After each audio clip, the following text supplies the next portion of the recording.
my whole mission, my whole thing is really, look, I'm not part of a sect.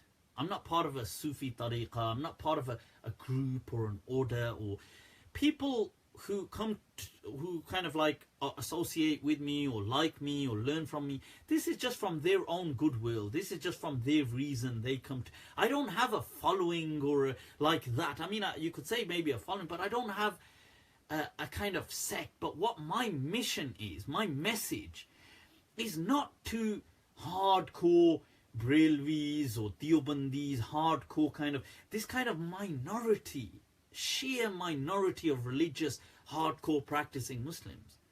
My message is actually to the majority, maybe over 90% of Muslims who are not practicing.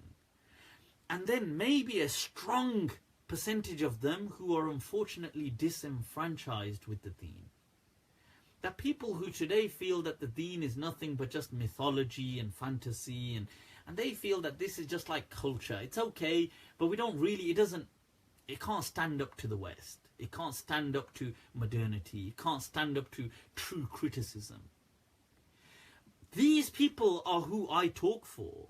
You know, that is my, people who struggle with faith. That is who I'm reaching out to. Now, for somebody like that to give me a message and tell me they're struggling now, that hurts me.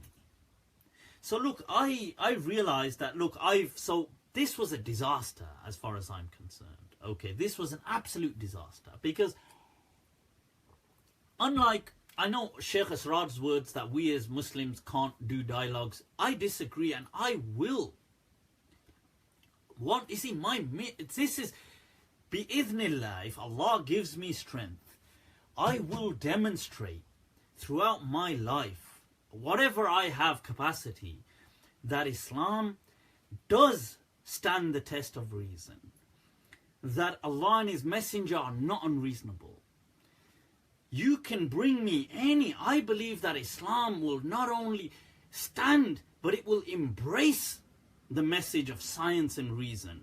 That the greatest challenges that are put to Islam, I do not want to walk away from them in just saying, well, we believe this. I want to stand the test and prove that Islam can answer them.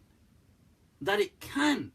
That these people who are disenfranchised with Islam, who have kind of drifted away, I want to extend that rope to them. And with the words of Allah, وَاعْتَصِمُوا بِحَبْلِ اللَّهِ, that hold on to that rope and to kind of reel that back in for them. That look, Islam doesn't have to be a fantasy religion. It makes sense. Allah is not some sadistic, some kind of the God of the Old Testament. He is a God that has encouraged us about reason. This is what my message is about.